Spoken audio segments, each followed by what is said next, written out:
depuis l'avènement de ces problèmes, la CEDEAO n'a rien pu apporter à ces pays comme aide. Donc, et en plus de cela, la CEDEAO a osé sanctionner ces pays avec des sanctions inhumaines et illégales, vu les textes de la CEDEAO. Parce que la CEDEAO, ça a été créé pour l'entraide entre les États, lorsque nous avons des problèmes. Et lorsque ces trois pays se sont confrontés à des problèmes sécuritaires, la CEDEAO n'a rien pu faire. Est-ce que vous voyez? Et ces pays se sont sentis un peu abandonnés par la CEDEAO.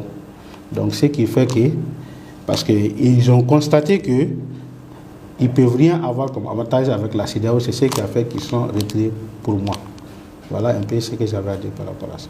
Ok, d'accord. Merci beaucoup, monsieur Dakar.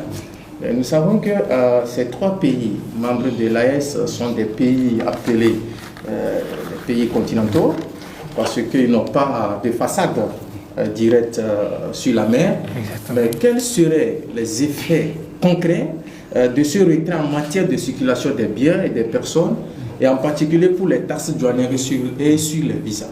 Quand on sait que l'objectif même de la CEDEAO, c'est de garantir, n'est-ce pas, le développement économique et l'intégration économique de ces États membres. Alors, monsieur Sémou, quels seraient les effets concrets si on prend en matière de circulation des biens des personnes et aussi des taxes douanières? Parce qu'il y a les accords entre ces pays, n'est-ce pas, membres de la CEDEAO. Bien sûr, en fait, il y a des effets, effectivement, parce que la première chose qui est déjà mise en difficulté avec le retrait, c'est vraiment la libre circulation des biens et services, comme tu l'as dit. Maintenant, le fait que ces pays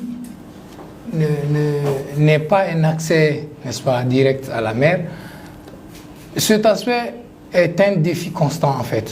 Je ne dirais pas que la CEDEAO le retrait va, n'est-ce pas, accentuer ça, mais c'est un défi permanent. Alors, il y a en premier lieu, n'est-ce pas, vraiment la limitation désormais de ce qu'on appelle du premier succès même, en fait, de la CEDEAO, qui a réussi à mettre cet aspect de libre circulation des personnes et des biens en place.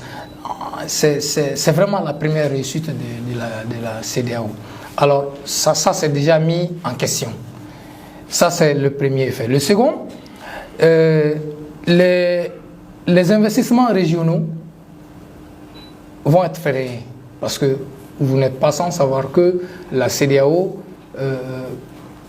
avec, n'est-ce pas, sa politique, n'est-ce pas, de développement communautaire,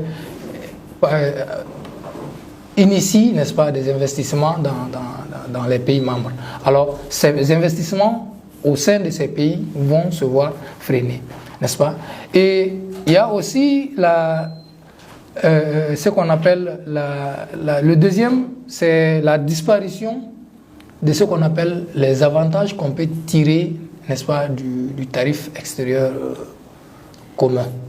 Parce que vous savez que avec, n'est-ce pas, l'instauration de ce tarif extérieur commun, ça facilite bien sûr aussi la libre circulation des biens. Alors, cet avantage qui est tiré de cette politique de tarif extérieur commun est déjà perdu par ces pays-là.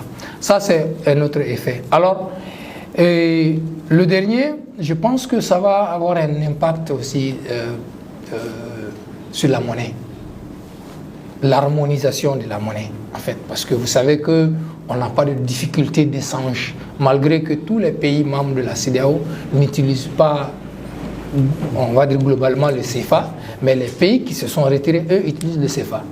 Mais avec ça, tout ça, on n'a pas de problème d'échange avec les pays qui nécessitent. Donc ça, c'est du fait qu'il y a une forme d'harmonisation de la monnaie.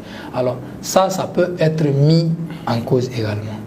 Donc ça, c'est vraiment tout ce que je peux dire comme effet, comme conséquence, si je peux dire, négative. Alors positivement, également, bien sûr, il y a des effets parce que être en équipe n'est pas